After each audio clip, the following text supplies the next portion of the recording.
ഇന്ന് നമ്മളെ റെസിപ്പിയാണ് അഫ്ഗാനി ചിക്കൻ. ഉള്ളി, പച്ചമുളക്, അണ്ടി, ഇഞ്ചി, വെളുത്തുള്ളി ഈ സാധനങ്ങൾ അടങ്ങി ആദ്യം മിക്സ് ചെയ്യുക. ജ്യൂസിൽ അടിക്കാം. അരച്ചെടുത്തിട്ട് കുറച്ച് തൈര്, ചെറുനാരങ്ങൻ്റെ നീര്, കുറച്ച് ഉപ്പ്, ബ്ലാക്ക് പെപ്പർ, വൈറ്റ് പെപ്പർ, കസ്തൂരി മേത്തി, ഫ്രഷ് ക്രീം എല്ലാം പാടെ മിക്സ് ചെയ്യട്ടോ.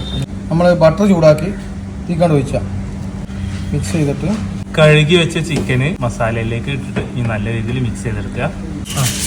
ഒരു 1.5 മണിക്കൂർ റെസ്റ്റ് നോക്കട്ടെ. സൺഫ്ലവർ ഓയിൽ ബട്ടർ ഏകദേശം 1/2 മണിക്കൂറിന് ശേഷം ഫ്രീസറിന് നമ്മൾ ചിക്കൻ എടുത്തിട്ടുണ്ട്.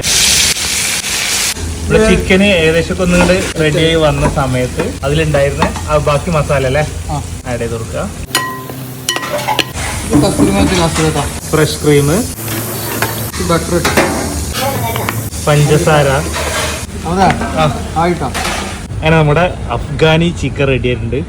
നല്ല ക്രീമി ടേസ്റ്റ്.